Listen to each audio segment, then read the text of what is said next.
Welcome back to Hashtag Sisters-in-Law with Joyce Vance, Jill Wine-Banks, Barb McQuaid, and me, Kim Atkins Stohr. And don't forget to check out our merch site, politicon.com/merch, because we have a brand new Sisters Resistance hoodie.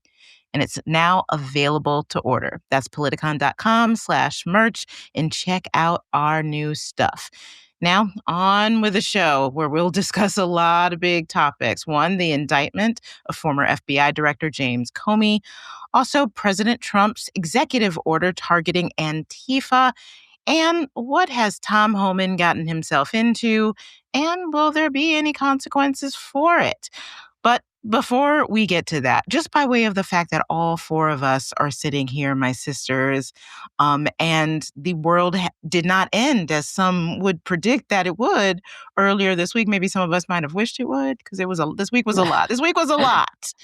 But we are all still here. But it got me thinking, like, if I knew it was the end of the world, what would I do? And it made me curious about what you guys would do. So I know one thing I would definitely do is eat a meal that is made up entirely of Alaskan king crablets.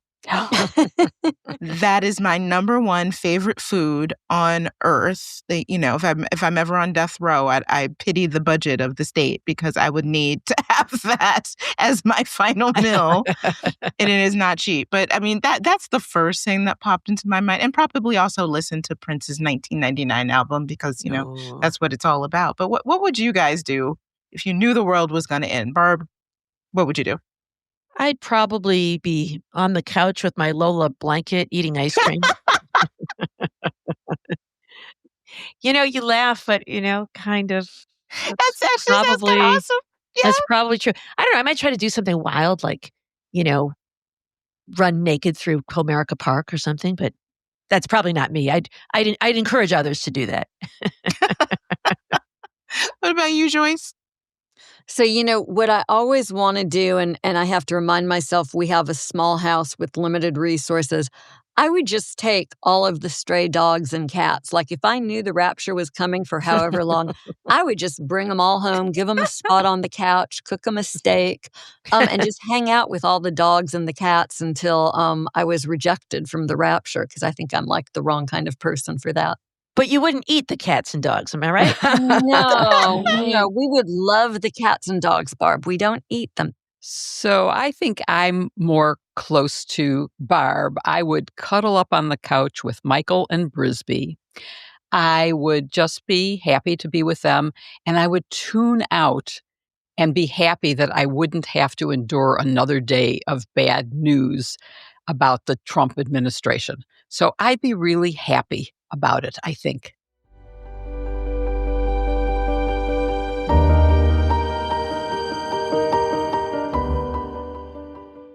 Well, fall is finally here, and it's a perfect time to refresh your wardrobe with pieces that feel as good as they look. And luckily, Quince makes it easy to look polished, stay warm, and save big without compromising on quality.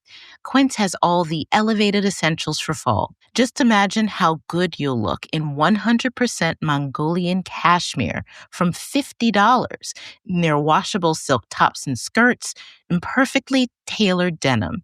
But the best part is that everything from Quince comes at prices that feel too good to be true.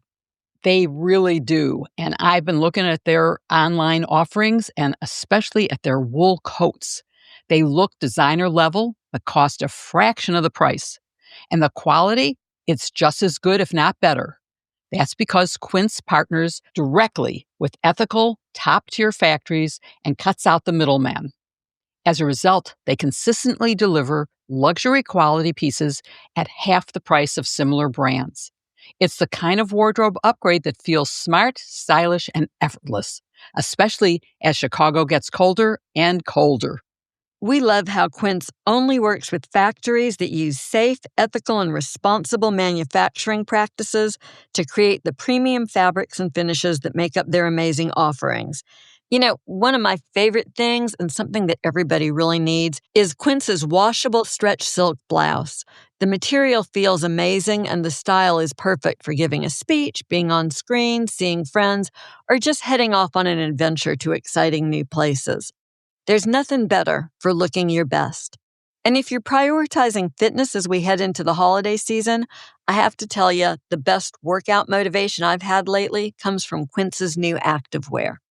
Joyce, is that your washable stretch silk blouse that we're seeing up in front of the screen? Or is that That's what I right. thought It it looks was. beautiful. I have to say, stretch silk is something that you just really can't underestimate. Don't wait. Keep it classic and cozy during this fall's cool with long-lasting staples from Quince. I have made the 100% Mongolian cashmere sweaters, which only cost $50. My go-to, I wear it under my suits. I think they look great and they're cozy for the fall.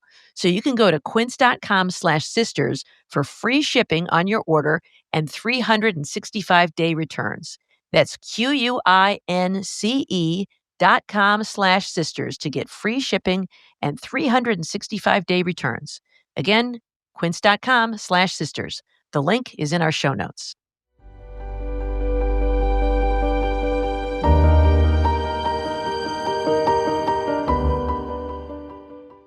I'll bet no one listening to this podcast is surprised James Comey was indicted.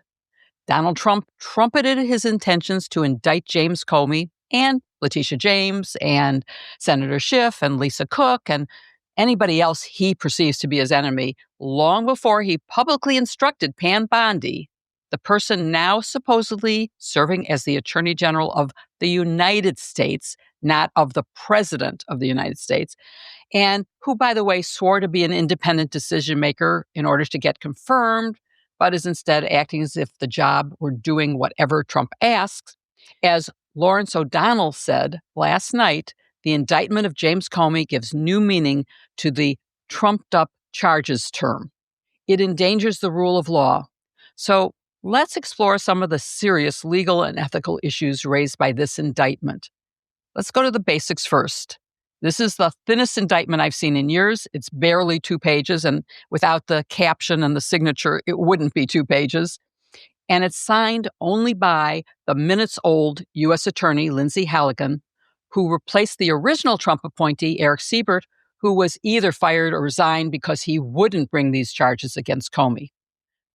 Unlike Halligan, Siebert was an experienced career federal prosecutor and knew and obeyed the rules of justice. The firing until you get what you want sounds like Saturday Night Massacre to me. The result here is that there are now 2 charges against Comey. So, Kim, what are the charges? Yeah, so according to the indictment, as you said, it is very short, but that it stems from a claim that he falsely stated to a U.S. senator during a Senate judiciary hearing that he'd not authorized someone else at the FBI to be an anonymous source in news reports. And the other charge is essentially an obstruction charge, obstructing a congressional investigation. If you've seen, I'm sure you've all seen the clips by now. He's basically giving testimony from his home during the pandemic, which is why it's brought in Virginia, because that's where he lived. And this idea, they were asking him questions about what he knew, and his recollection seemed different than the recollection of someone else who is listed as person 3, but it's Andrew McCabe, former FBI official Andrew McCabe. So we'll dig into why I think this is not a super strong case, but that's essentially what the case is. Yeah, it's pretty clearly about language that's quoted in the indictment that may not even be what he actually said, but we'll get to that later. So, because it says it's about person 1, and one might assume because of Donald Trump's long, livid reaction to what he called Russiagate, that that's what this is about. But is person 1 actually Trump, or is it someone else? No, person number 1 is Hillary Clinton. This actually had to do, because everything goes back to Hillary Clinton somehow. Of course That's what this whole thing is brought up about. Hillary Clinton and Russiagate will never go away. Well, and they're just so desperate to protect Hillary's rights. I mean, this is Donald Trump standing up for Hillary Clinton. So, Joyce, okay, what are the elements of the false statement charges? And tell us, what a jury is going to have to be convinced beyond a reasonable doubt happened in order to convict on this particular charge. Sure. So the elements of false statement are pretty straightforward. You have to show that the defendant made a statement, that the statement was false, that the defendant made it knowing that it was false, and that it was material to the outcome of the proceeding that it was made in. So here that would have to be some form of argument. It's 2020. There's this hearing taking place about Crossfire Hurricane. You would have to show that the false statement had the ability to influence the outcome of that proceeding. So, Barb, the other charge, of course, is obstruction of a congressional investigation under Section 1505. What are the elements of that? Yeah, the elements of 1505 are if somebody influences, obstructs, or impedes a congressional investigation, and that they do so corruptly, that is, for some improper purpose. And one thing I want to point out is even though this indictment contains two counts, two different crimes that are alleged, it appears to be based on the same conduct, that conduct that was just mentioned about the testimony. So it's proper to charge different crimes for the same conduct. It comes from a case called Blockberger, and the example in that case was somebody sold drugs that were both without a prescription and outside of its original packaging. And two offenses were charged, even though it was only one transaction. It's a crime to sell it outside its original packaging, and it's also a crime to sell it without a prescription. So in the same way, even though there are two counts here, it's really just a belt and suspenders way to find two different theories, one of which might work before a jury based on the same facts. And that would probably play out in the sentencing if it's the same conduct. Would that change the sentence that you would get for two convictions if in the case, not here, but in a case where there were two charges and both were convictions? No, they do what's called grouping, and so the judge would group them together so that they are served concurrently. So there wouldn't be any extra time, but it's just a different theory of legal liability, and prosecutors do it all the time. It gives a different, if jurors just see the case differently, it's slightly different elements, even though it's based on the same conduct. So it's not unusual to see that. It just gives prosecutors perhaps a second bite at the apple, so they say. And Kim, this was a really thin indictment, as we've been talking about. It's like basically less than a page. And we're used to what we are calling speaking indictments recently, where we learn a lot and the facts are set out and details are set out. But do we learn anything from this particular indictment? Yeah. So as you said, speaking indictments, usually what we see in high profile cases like this, they tell a story, right? They sort of paint this whole picture. They don't just simply lay out the facts and the elements of the crime. As you said, yes, this is the opposite of that. What this speaks to me, the story it tells me, is that it was brought by an attorney who not only has never handled a high-profile criminal case before, but has never handled a criminal case before. And the U.S. Attorney, Lindsay Halligan, she signed it herself without anyone else. Usually when you have line prosecutors, everybody's name shows up on filing. She filed this all by herself. So this says to me, perhaps she doesn't know what the story she's going to tell to the jury is yet.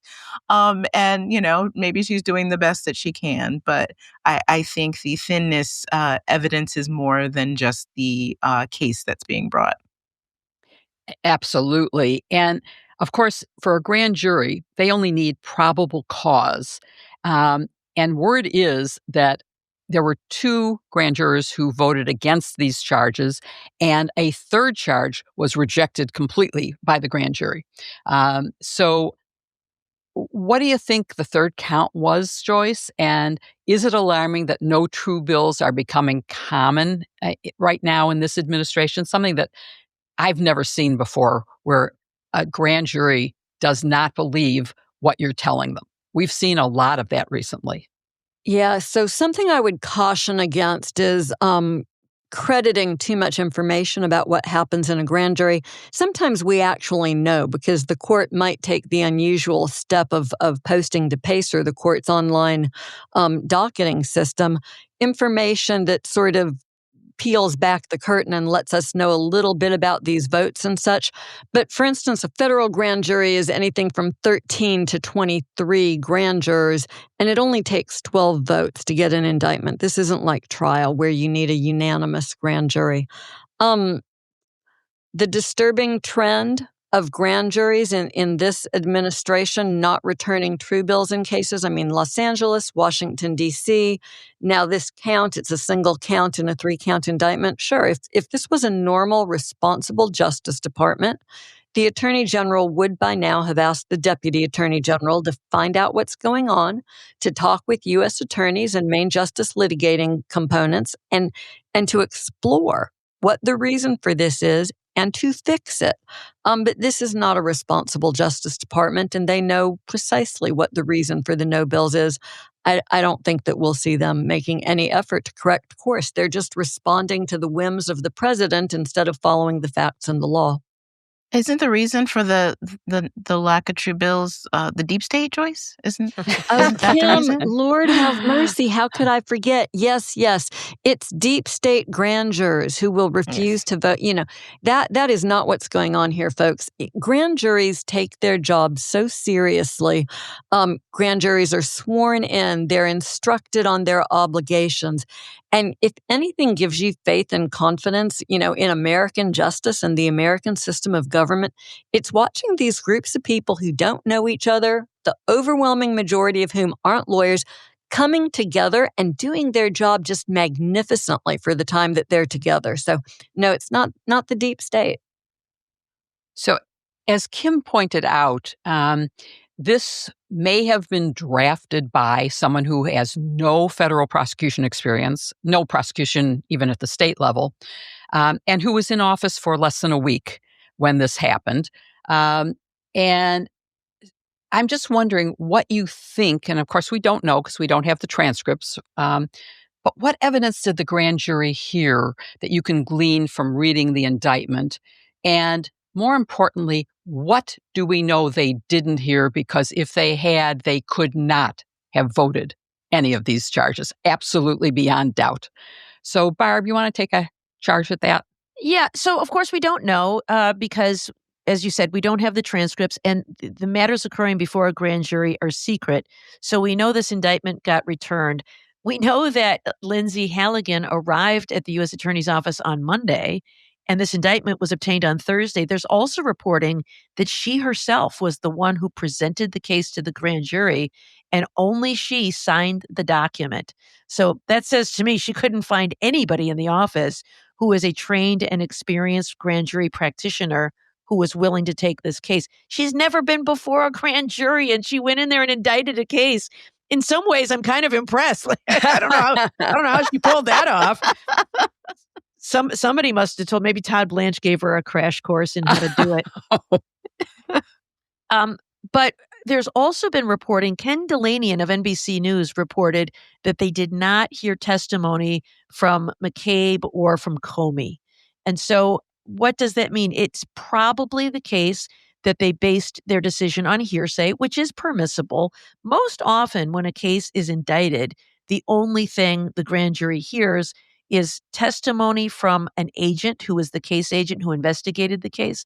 So, for example, if you're charging a bank robbery case, most often the grand jury will hear from an FBI agent who will summarize interview transcripts or reports about the witnesses, about the evidence, about maybe they'll see some camera footage, or maybe they'll see some fingerprint exemplars.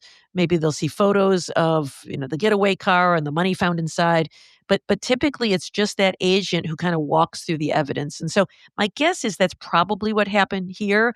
And because they have the transcripts from these hearings, it appears, as we said earlier, that the only basis for these charges is that Comey's testimony conflicts with McCabe's testimony. Now, I don't know why that means Comey's the one who's lying. And in fact, as we said, the Inspector General said they concluded that Comey was not lying, that Comey told the truth, and that they And it could be concluded he that did neither not. one of them is lying, that it is their actual recollection. Absolutely right. You have to show that the person then and there knew that what they were saying was false. So lots of ways this could be, not guilty and an innocent mistake. So my guess is they read the transcripts. On such and such a date, witness was asked this question. The answer was as follows. Maybe they even showed them a copy of the transcript so they could compare the two messages. And then, would have presented a proposed indictment, asked the jury to deliberate, and then make a decision. And, the reporting today is that only 14 of the 23 grand jurors voted to indict. So that alone is pretty damning. Now, at trial, hearsay is not permissible.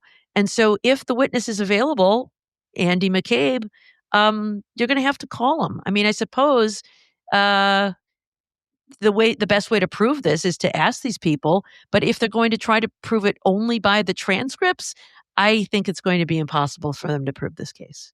It's going to be tough to prove it with Andy, who's been on Fox News all day trashing the indictment. That ought to be a lot of fun. So, yeah, I mean, there's so much wrong with this case. And, Kim is right. They could both be telling the truth and it wouldn't be inconsistent. They could both be lying.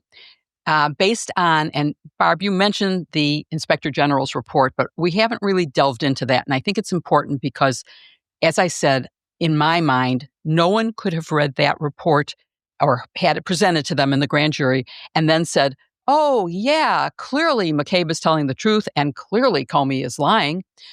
And that's for two reasons. One is because the report clearly lays out that McCabe was lacking credibility in the statements he made to the FBI particularly and to the Inspector General in addition. And so that makes you go, well, what's going on? And then it's clearly been pointed out, as we said, the allegation in the indictment says that Comey said he had not authorized anyone to leak this information. That actually isn't the words that he spoke. If you listen and read the actual transcript, that is not his words.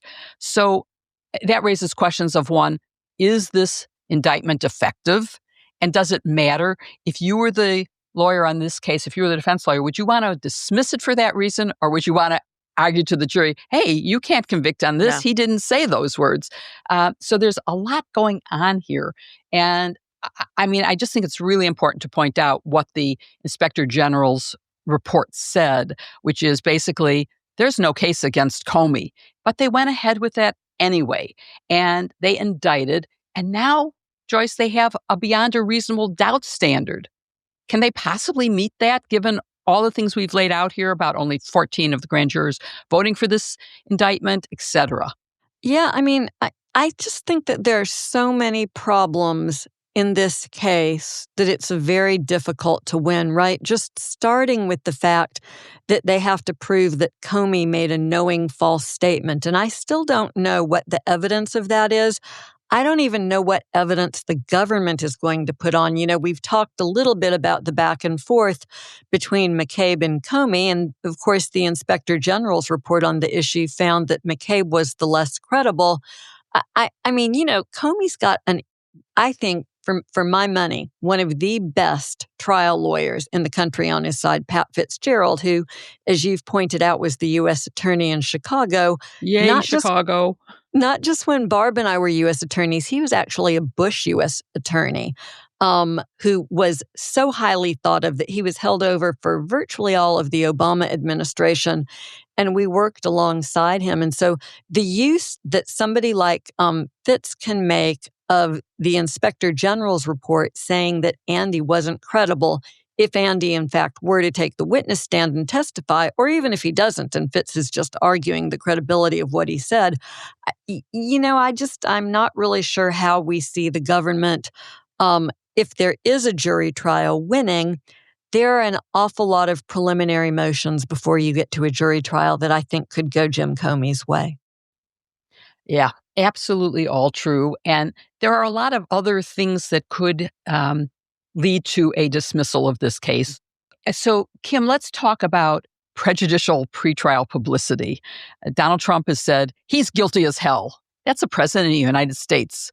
And is there anywhere in the country that Comey could get a fair trial? Could that kind of publicity kill the case before it gets to a jury? Well, Donald Trump is certainly making it harder. I mean, he tends to be his own worst enemy at times, and this is one of them because one of the first things that I would be arguing as an effort to dismiss this if I was Comey's attorney would be just the improper influence that the president is making and making it impossible to have a fair trial and how that violates constitutional rights. Whether that'll stop this in the pretrial stage, I doubt it, but I think it will make it very hard just to find a venue where this can be tried. And it also gets to the purpose of the prosecution, which we haven't dove into yet. We dove into the statute, but what this really is a political prosecution. Every statement, every post on Truth Social that Donald Trump makes is evidence of this prosecution being completely pretextual, which I don't expect how he expects this very loyal but very green U.S. attorney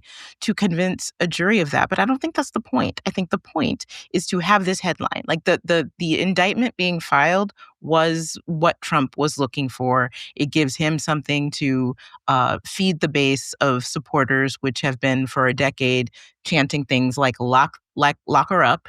And this is exactly what he wanted. He's made Comey an enemy in their eyes. So he thinks he's throwing red meat to his most ardent supporters, as well as exacting the kind of vengeance that he said he wants to seek. He said that at Charlie Kirk's memorial service. I don't wish my enemies well. I hate my enemies. So this is what it's about. I think the biggest offense is this is not about a false statement. You can find 100 falser statements made in Congress on any given week when Congress is in session. This is about something else, and it's unjust, and it's vengeful, and it's wrong. I think this is like the white collar equivalent of you cross the center line. Yeah. You know, like we're going to pull you over. I mean, can I just ask, like, the prosecutors, when you bring a case, it's because there was some sort of investigation carried out first that alarmed someone and made people think maybe a crime was committed, right?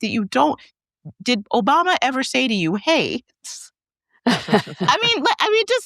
to talk about, we almost take for granted how crazy that is, but we shouldn't, right?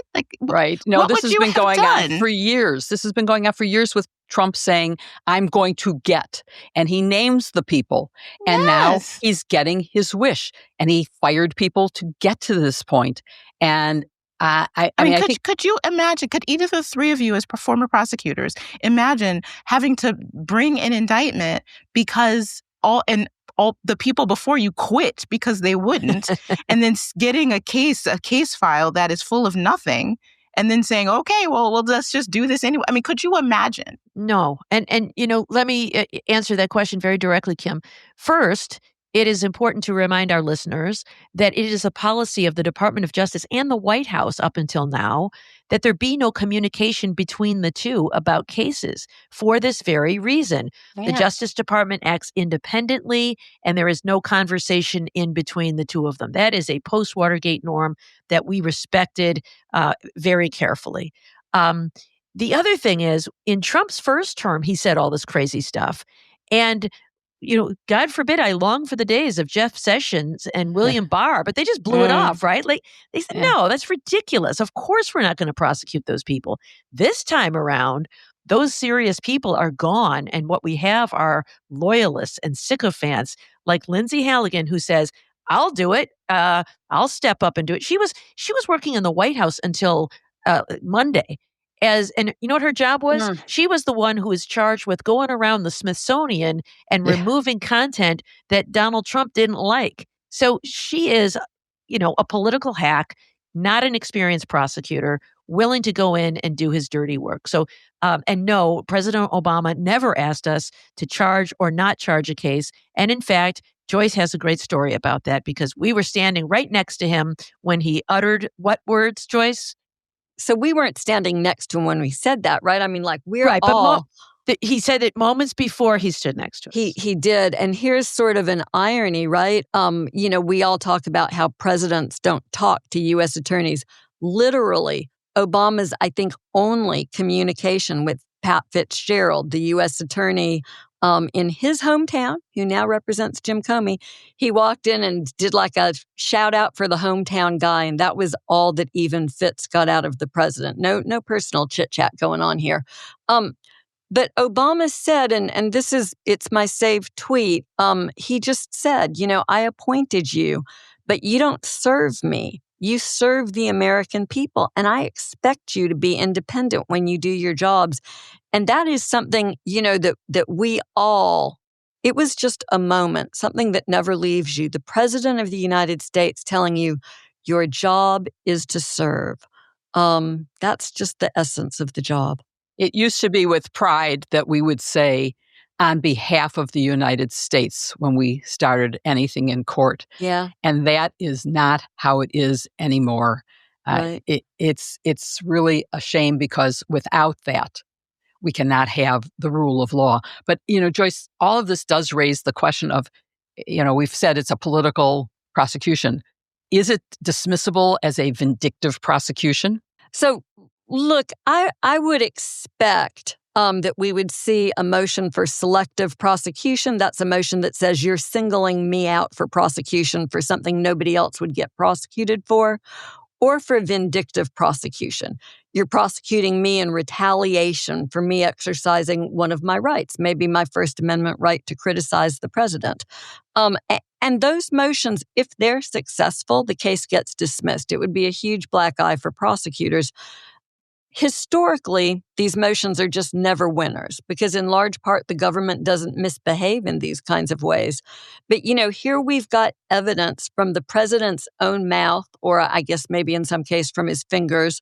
And the courts would frankly be wise to shut down Trump's efforts to drive prosecutions against people he doesn't like, using the rubric of one of these two kinds of motions. One twist, though, Jill, is that Comey said last night that he wants a trial. And some people are interpreting that to mean that he'll skip these sort of preliminary dismissal motions and go straight to trial. I understand where that argument is coming from. The idea that MAGA won't accept a dismissal by a judge who was appointed by Joe Biden. But look, MAGA is not going to accept a jury verdict either, and neither will Donald Trump if Jim Comey is acquitted. So if this case goes out on one of these motions, the government can appeal. They can go all the way up to the Supreme Court and have it decided by the higher courts. I don't think Jim Comey should have any less rights than any other defendant in a criminal case. And these are the kind of motions that if you don't make them, you waive your right. You can't just suddenly make them on appeal. I suspect even if he's inclined to go straight to trial, his lawyers will have a serious conversation with him about not giving up his rights and at least making the motions and letting the judge rule at the appropriate time. Yeah, I agree with you. And I honestly believe that if he does go to trial, that this case is going to be dismissed on a directed verdict. Because once the government puts in its evidence, I don't think there's a case there. I think that the indictment is obviously inartfully drawn, but that's because the questioning was inartful. They're relying on a question from Senator Cruz that just didn't quite make it with the answer that he got. And he didn't pursue it in a way that would allow for an actual false statement charge or obstruction charge. So I think this is going to be an interesting case to follow. And let us not forget how wrong it is that we're doing this.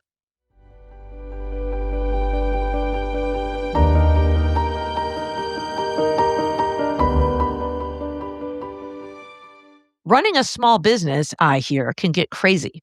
And whether it's a law firm or a podcast, you want to focus on the cases, the show, or client management. Unfortunately, there are a ton of hats to wear. It's distracting at best and can take the focus off your mission. That's why we wanted to tell you about Gusto. It's perfect for anyone who wants to take charge of their business. And I know that in addition to my sisters, there are many law firms that would benefit from the Gusto services. So to fill you in, Gusto is an online payroll and benefit software built for small businesses. It's all-in-one, remote-friendly, and it's incredibly easy to use so that you can pay, hire, onboard, and support your team wherever you are. They have so many automated tools to help you save time that are built right in. Imagine how much simpler your workload would be with quickly accessible offer letters, onboarding materials, direct deposits, and more. You even get direct access to certified HR experts to help support you through any tough HR situations. That can save you so much money, time, and worry.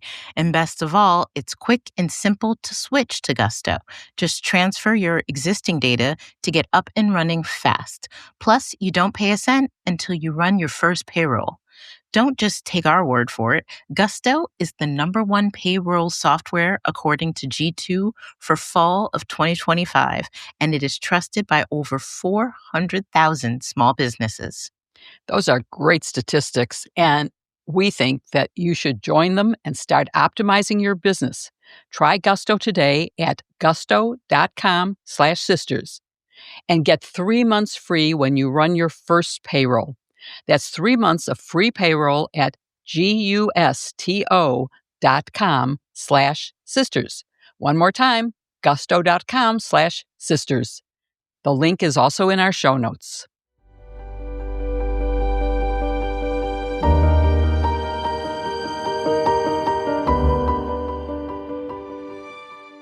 This episode of #Sisters-in-Law is brought to you by Wild Grain.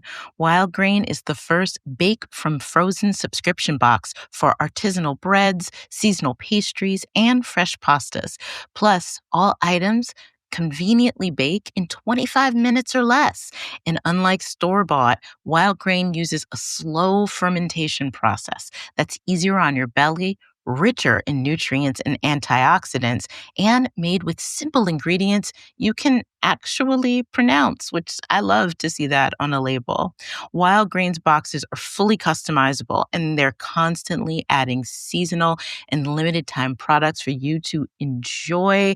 And let me tell you about one of those seasonal products. Jill, you have to tell me if you've tried the butternut ravioli.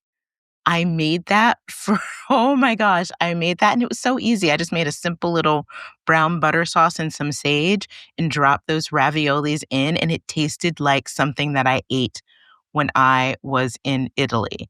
And the best thing about the box too is that they offer gluten-free and plant-based options. I mean, it's just, you can't really go wrong with Wild Grain. You can't.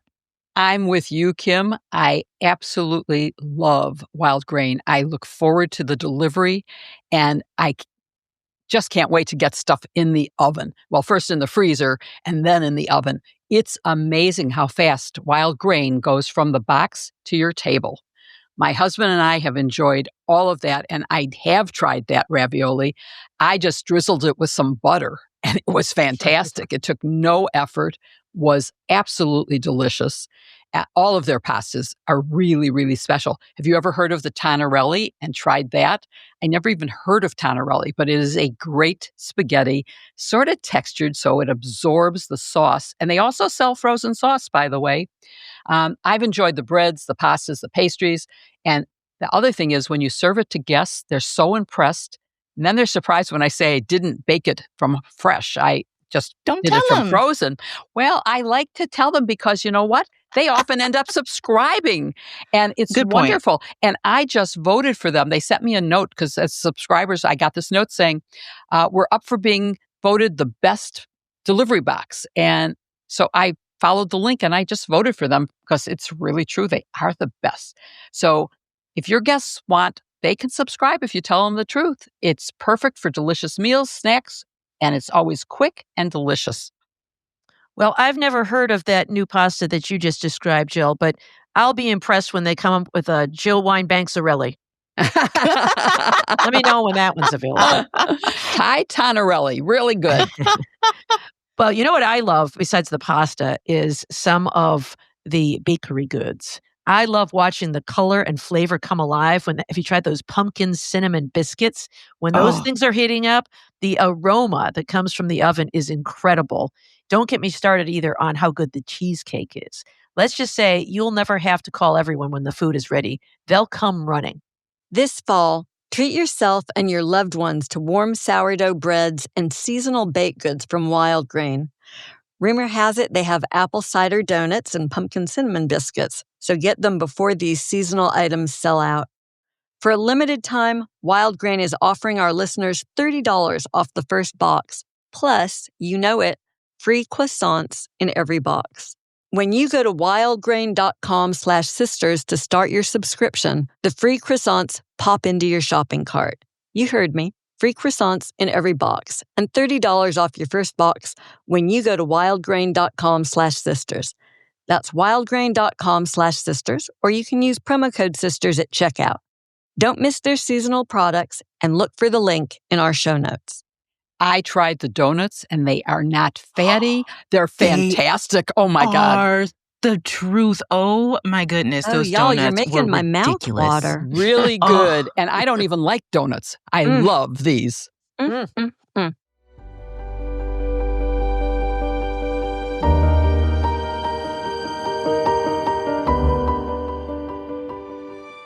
Hey, Kim, Yes. do you know who was Antifa? Oh, let me just think off the top of my head. General Patton? Yes, General George Patton, right? Because Antifa means anti-fascist. So fighting a fascist, that sounds Antifa to me. Well, this week, President Donald Trump issued an executive order countering domestic terrorism and organized political violence. It followed a prior executive order designating Antifa as a domestic terrorist organization. So let's unpack this because there's just so much wrong about the sentence that I just said. First, Joyce, what is Antifa and what does it mean to be designated as a domestic terrorist organization? Yeah, well, I mean, Barb, as you know, right? Antifa, to join Antifa, you have to fill out an application, have your qualifications reviewed, right? Go in front of the national board. No, obviously not. It's not a group. There's no organization. It's just a name for a belief system, as you've just discussed, right? It stands for anti-fascist.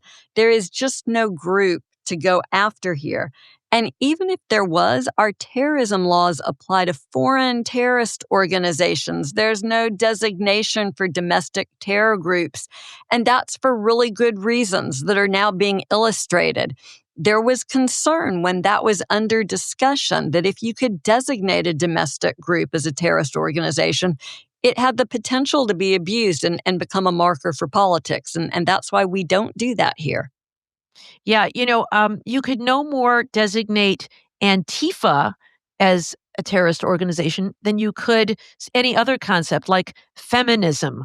I hereby designate as a terrorist organization feminism. Or how about That's coming. Yeah, that's coming.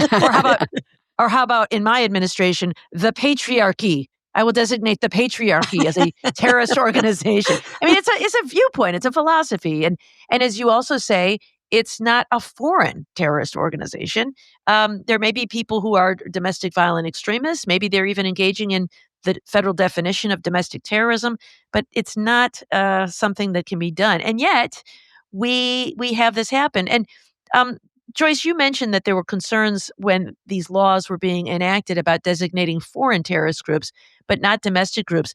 Jill, you probably recall the post-Watergate era when there were the church committee hearings that discussed some of the abuses of the FBI when it had its counterintelligence program and was going after and disrupting and investigating and surveilling civil rights activists and Vietnam War protesters. And based on those abuses, we have shied away from any sort of designation of domestic terrorist groups. What can you talk about that a little bit? Absolutely. I remember it well, of course. And we have allowed, and there is a law that says you can designate foreign groups, those headquartered overseas, ISIS, Al Qaeda, those kinds of organizations. And we specifically omitted a way of designating domestic groups. And that's because domestic groups have First Amendment rights. And it was viewed as it would be too easy to allow the political leanings of an incumbent to designate someone who expressed a view different than his. And that's what we're seeing now. It's exactly what we're seeing. It is a danger to politics and the rule of law and the First Amendment. And so that's why we don't allow it for domestic groups. Yeah, and all this talk about groups. Um, Kim, is there any evidence that we have organized networks of domestic left-wing terrorist groups that are active in our country? We've heard these claims by J.D. Vance and others that there was an organized network behind the shooting of Charlie Kirk. Is there any evidence of that?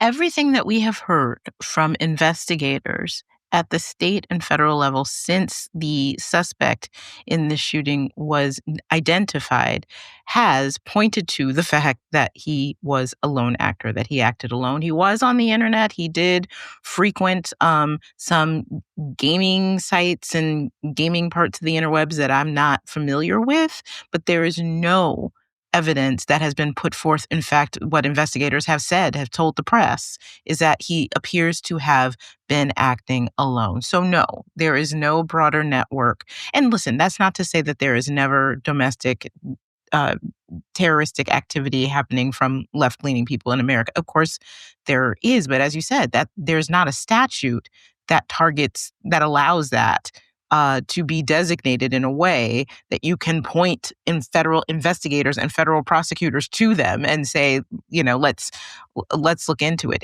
Antifa is just not that thing. Yeah, it really has the feel that the Trump administration is exploiting this horrible tragedy of the murder of Charlie Kirk and trying to cast blame on left-leaning political actors to suggest that there is this, vast domestic left-wing extremism that is organized. Right. It's two very effective things that Trump does politically, right? One is names an enemy. We have to name somebody that, needs to be fought against. And so Antifa serves as the perfect boogeyman. And if you can put an executive order behind it, then it looks like a thing for people to fight against. And it's also fear. It's instilling this idea that the people on the right are under physical, lethal attack by some network of terrorists right here in the United States. That's terrifying. But it just is not backed up by evidence. But that's as you said, this is being used for political purposes, not investigative purposes, and not for the purpose of keeping Americans safe. Yeah, and Joyce, in addition to the shooting of Charlie Kirk, we also had the shooting this week of an ICE detention facility that killed a detainee and injured two others. Once again, Trump tried to blame domestic terrorism networks, I think was his phrase. What do we know about the ICE case? Was that part of an organized group as far as the public evidence says? Yeah, it was not. I mean, the right is now using this rhetoric of they and them, as in they are responsible for the deaths and the violence. But they never really get around to explaining what their evidence is that there is a they out there, right? It's just dangerously close to this sort of almost, I always hesitate to say this, but it's like the rhetoric used in Nazi Germany, where they othered entire segments of the population so that then you could do whatever you wanted to do to them. And here's something else that the vice president did in this context that I think is really disturbing.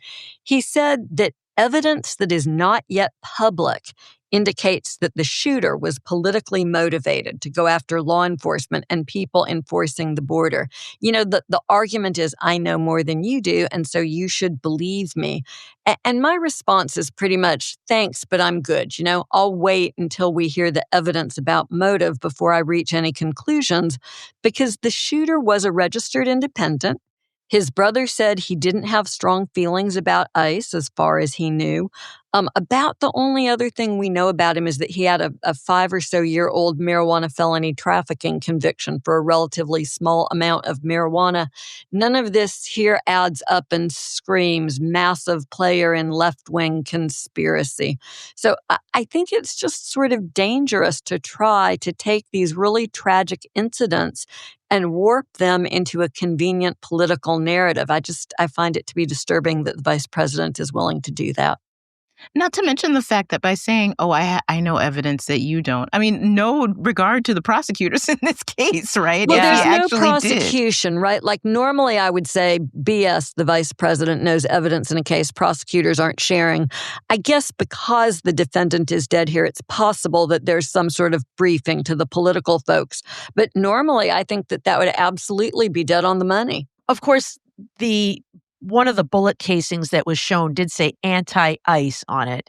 So I suppose that gives some suggestion that his motive was some anti-law enforcement, anti-ICE sentiment. But again, just no evidence that this is part of any organized network. Appears to be a troubled young man who killed some people and took his own life. Jill, I want to ask you about the second order that President Trump signed this week relating to this topic. This one was broader, in addition to the designation of Antifa as a domestic terrorism organization. This one was called Countering Organized Political Violence. What's in this order, and does it reflect the accurate data regarding violent extremism in America? So nothing ever reflects reality under these executive orders. They're just made up stuff. And I think it's important that we look at statistics. And I almost failed statistics. So I'm probably the wrong one to talk about this because there's so much detail in this. But the bottom line on the statistics that we can see is that 75 to 80% of fatalities in political violence come from the right wing. They are not left wing. The left wing violence exists, but it's about 5% of fatalities. So clearly, this is not based on any kind of reality. And also, I think it's really important to note that these executive orders are like creating laws that don't exist. He's usurping the power of Congress to legislate. There's no law that makes this a crime. He's trying to make it a crime and to justify going after these people. And, going back to your first question to me about what happened in the past, we had, the FBI doing really bad stuff, going after Martin Luther King and other people that there was no justification for. And it went way beyond just the FBI. The Army intelligence, when I became general counsel, was doing things overseas that would have clearly been illegal here, going after Democrats, overseas Democrats. And I sort of put a rule in place that they had to follow the rules that would apply in America to any American overseas. And I think we're forgetting that in allowing these executive orders to have any impact on what actions government takes. It's just wrong. Violent extremism is terrible, whoever the victim of it is. It's wrong, but you can't blame the left wing and make people then take action against the left wing. That's what inspires crimes like the attack on Paul Pelosi and many others. It's just wrong. Yeah, I really appreciate you saying that, Jill, because a real leader in this moment would try to unify the country, would try to bring peace, try to de-escalate. I'm fond of a phrase I once heard a police chief say when I was working as U.S. attorney. He said, effective leaders bring calm to chaos. Like the goal of a police officer should be to de-escalate. Let's all calm down. Let's try to reduce the violence and the conflict. And instead, we see these efforts to just continue to stoke division. Kim, you wrote about the dangers of these executive orders in your Boston Globe column this week. What's your concern? Yeah, my concern at the end is that all of this, for all of the reasons that we said, this isn't a genuine effort to try to clamp down on some brewing domestic threat. This is a cover, I think, for the president to try to exact the kind of vengeance he talks about all the time. I mean, he keeps talking about how he wants to go after his perceived enemies. He keeps talking about the people he wants to prosecute or that he wants to see civilly charged. And just now, I think there will be a tendency just to slap the word Antifa on something, and suddenly that gives the federal government the authority to suddenly bring the its full force down on someone based on this claim that they're a threat to America. Are news organizations going to be declared Antifa? Are private businesses going to be declared Antifa? Individuals who just speak out on social media? I mean, this is so broad and dangerous, but the clear intent behind it seems to be to have another tool against people that the president and his supporters don't like. And that's just not something that should happen in a democratic society. I think Trump's going to have a made-for-TV event where he pulls an Oprah and he says, "You're Antifa, and you're Antifa, and you're Antifa." Yeah, that's like every press conference he does lately. Sadly, that's right.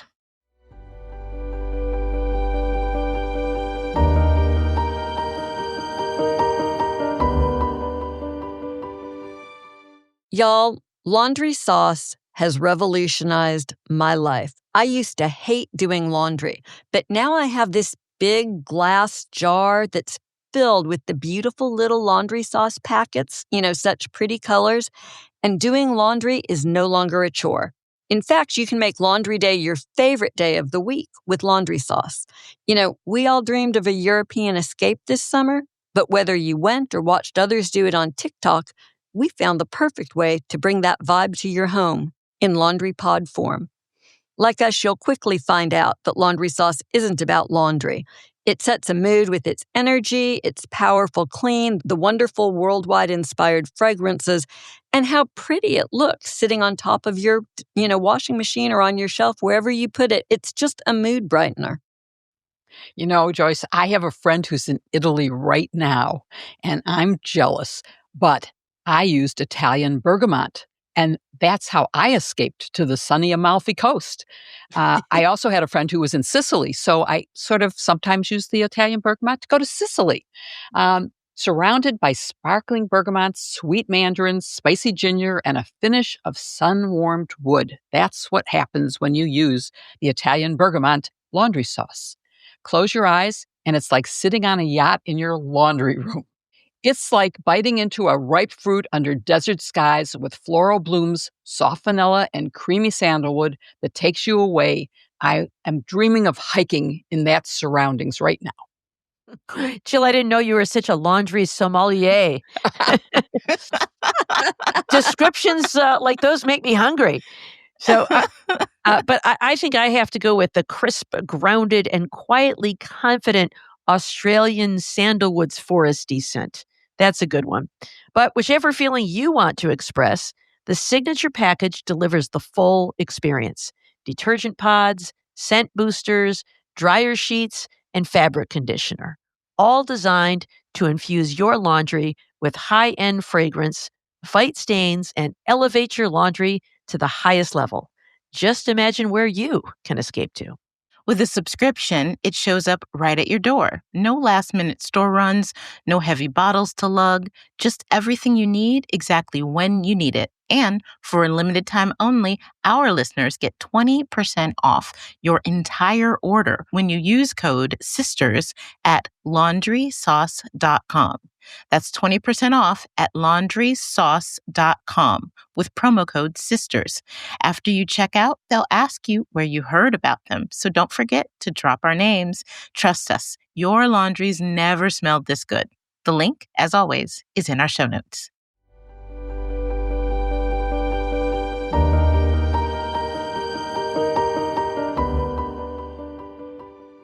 So we've had a lot to talk about today. We're running longer than we usually do, but we don't want to leave without talking a moment about Tom Homan, Trump's border czar.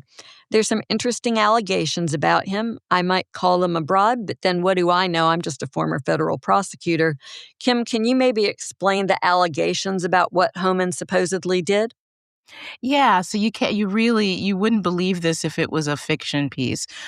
So according to reporting by MSNBC, Tom Homan, last year met with a group of businessmen so that he can sort of pitch the idea that they might get government contracts if President Trump returns to office. Well, at least Tom Homan thought he was talking to businessmen. Turns out they were undercover FBI agents, and those undercover agents handed in a cava bag.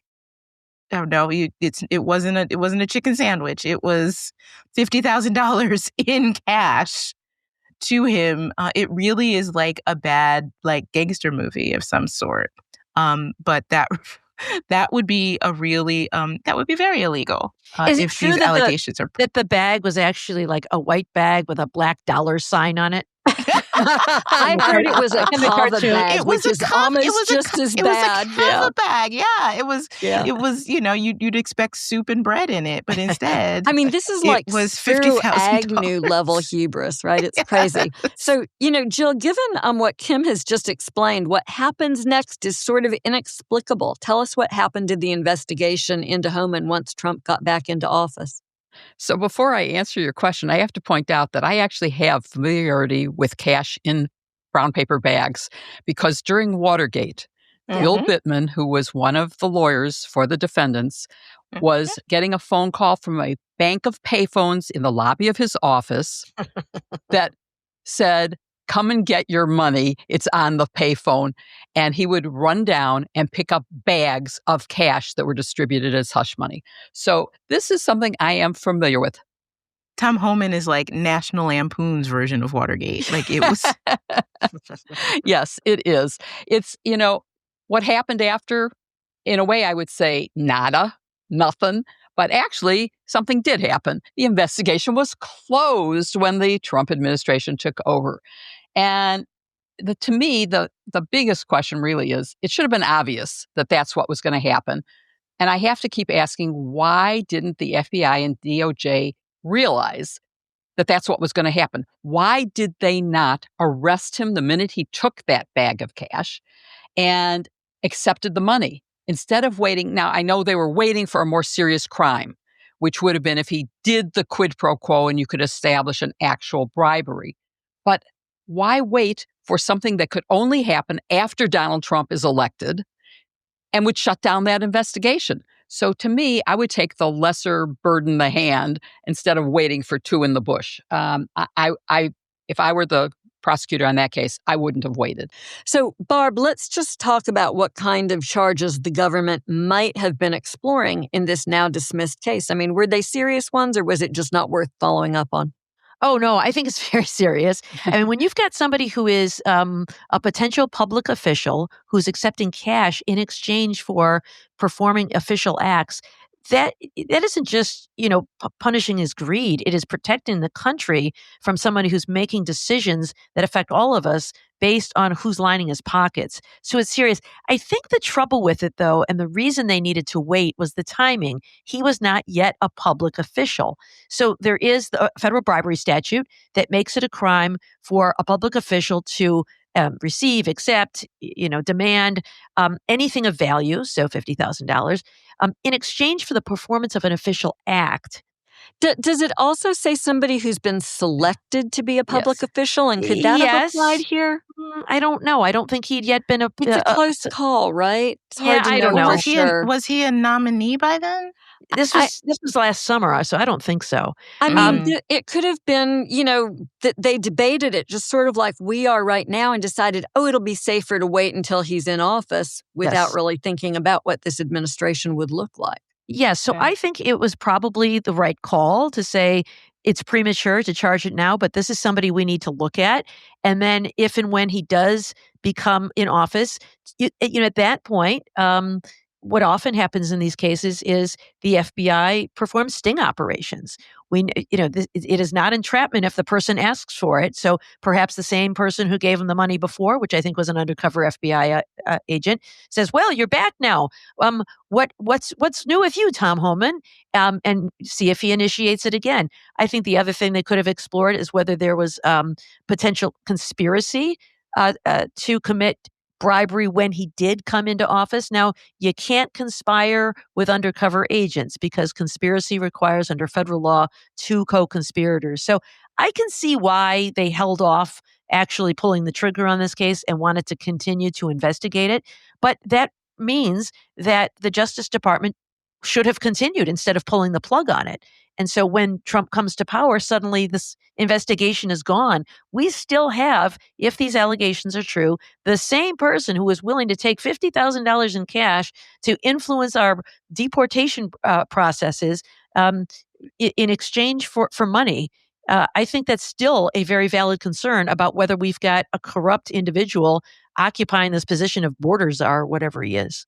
This administration is so full of irony. I wrote a piece about this earlier this week, and I went back and got a bunch of Homan's earlier statements talking about how crime is bad and we can't tolerate criminals. We have to deport them immediately. Talk about hypocrisy on full display. But why don't we finish where we started? Do y'all have any views about the fact that this case has been canned while the Comey case got greenlit? What does that say to you about where we are in this moment? Kim, get out on that ledge, girl. I know you're going. Yeah, it says to me that not only is this administration going after Donald Trump's perceived enemies, as we talked about earlier in the show, but it's going to protect people that are around Donald Trump, even if those people are committing crimes. I mean, imagine that. We have a Justice Department that is using taxpayer money to basically be the personal prosecution team and defense team of folks in the administration. It's not only that, but even if someone does a crime and maybe they're prosecuted, they won't be prosecuted by the DOJ, but if they face state charges, well, then the state prosecutors will probably have to worry about being prosecuted too, as in the case of Letitia James. So it's such a dangerous time in our country. Yes, this story, the $5,000 in a Cava bag is funny, but none of really what's going on isn't funny at all. It's really, really troubling. As Comey said last night, fear is the tool of tyrants. Jill, what do you make of it? So I'm on the ledge with Kim because I really see this as the actual weaponization of the Department of Justice, the actual weaponization of all the levers of government.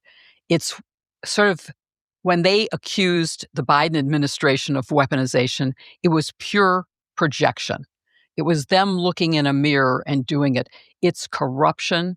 It's what dictators do. They pick out the people that they don't like and then they indict them and put them in jail. They don't have proof, but it doesn't matter. They've jailed them. And I'm afraid that that's where we are, that this is a really serious threat to not only the rule of law, but to everything that America stands for. And I'm hoping that we can withstand it. Barb? Yeah, I want to end on a happy note here. I think that eventually tyrants overreach. We've all read some of these great scholars on authoritarianism, like Ruth Ben-Ghiat and Kim Chappell and some others. And one of the things I've learned from their writing is that what often happens is that the authoritarian surrounds himself with loyalists over competent advisors. And they invariably give him bad advice because he listens to all these people who are telling him what he wants to hear. And ultimately, he overreaches. And once he overreaches, people realize the emperor has no clothes. And maybe we've reached that point between Homan and Jim Comey. So I want to end on a happy note that I think that eventually the people are going to see the light and Trump will go the way of other authoritarians and end up on the dust heap of history. Barb, I wrote this book and the title is Giving Up is Unforgivable, a manual for keeping a democracy. So I'm right there with you. I really do believe that with the Jimmy Kimmel First Amendment debacle, which really woke a lot of Americans up who were on the fence and not engaged, and now this outrageous indictment, perhaps the tide can slowly start to turn.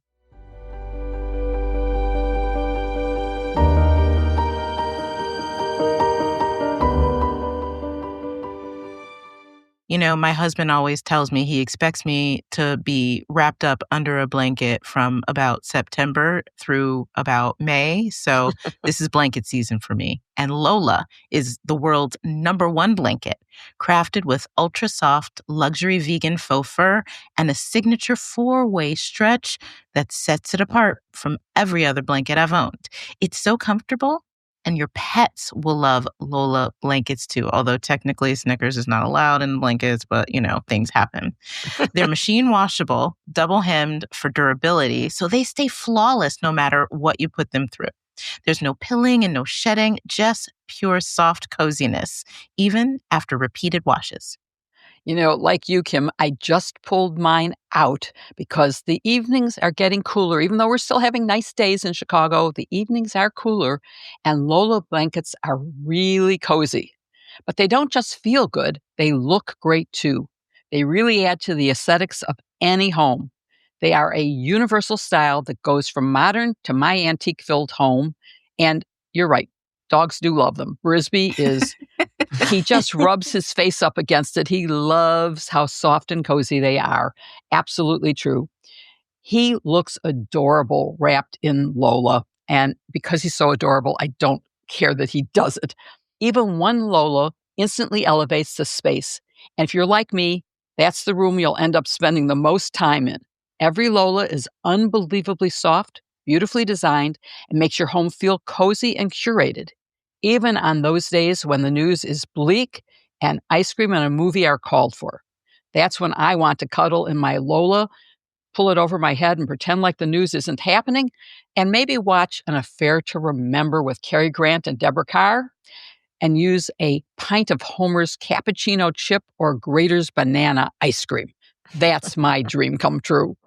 Oh, that sounds really good, Jill. Now I'm going to be dreaming about ice cream in my Lola blanket, which I actually really love. I like weighted blankets a lot. I've tried them as they've come off the market. I had never found a perfect one until I tried Lola. It's the right combination of weight, stretch, and just sort of squishy comfort. I'm sure everyone has seen them online and exploding all over Instagram, but I actually discovered them here when they advertised with us first. And it's, I think, a lot of fun to share them with everybody. My husband, by the way, loves it too, not just for women. So you need to make sure you've got enough on hand to go around because people and pets too, as Jill points out, can get pretty jealous if they don't get their own Lola. That's one of the reasons that it's a great go-to gift. It's personal, beautiful, and it won't just get tossed in a closet. You know what I like best about Lola Blankets? I can call it Lola. It has its own name. That's my mother-in-law's name. Yeah, I like having names to my baseball mitt, my car. Lola. Well, my Her Lola name blanket was has a name. Lola. Yep. She was a blanket. Yay. Oh, that's great. Well, Lola has more than 10,000 five-star reviews. And once you feel one, you will know why. It's called the world's #1 blanket for a reason. This thing is next level. And we have some great news. For a limited time, our listeners are getting a huge 35% off their entire order at lolablankets.com by using code SISTERS at checkout. Just head to lolablankets.com and use code SISTERS for 35% off. After you purchase, they will ask you where you heard about them.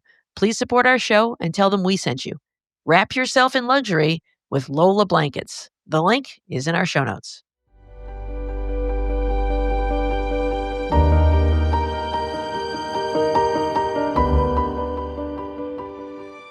We are now at our favorite point of the show, which is answering listener questions. If you have a question, you should know what to do by now. You can email us at sistersinlaw@politicon.com or tag us in our socials and ask your questions. And we will answer 3 each week. And we'll also get in our mentions when we can to answer some of them there too. So our first question of the day comes from Bob, who asks, do the attacks on Venezuelan boats increase the risk of deadly violence on the undocumented here at home? Barb, what do you think about that? I think this is such an interesting question. The Trump administration has now conducted these strikes on boats at sea, allegedly transporting drugs into the United States and being operated by the organization Tren de Aragua.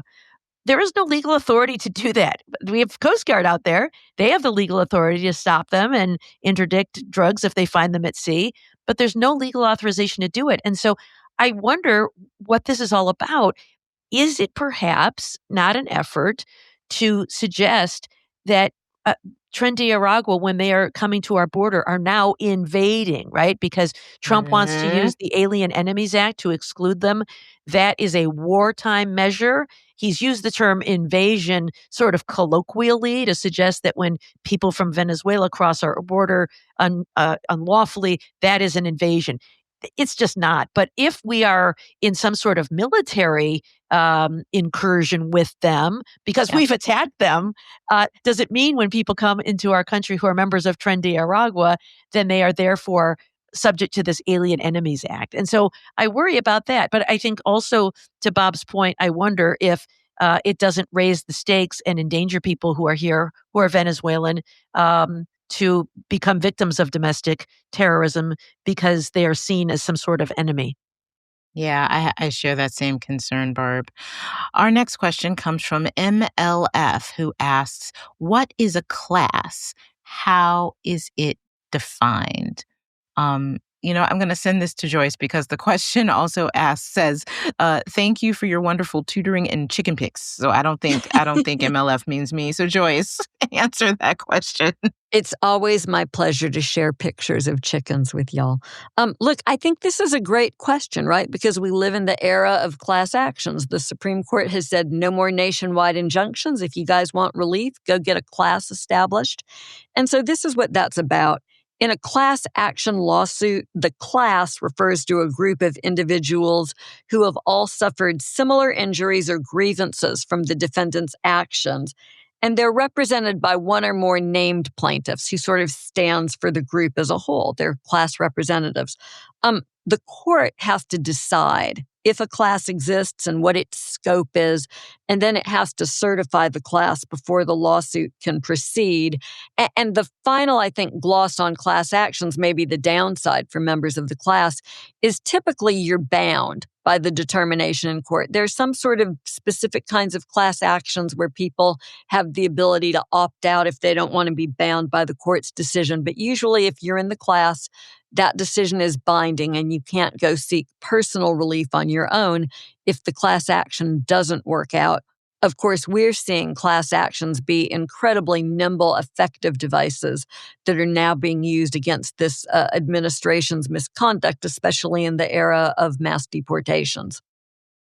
All right, and our final question this week comes from Phyllis, who asks, where is a good place to find exciting pins to wear?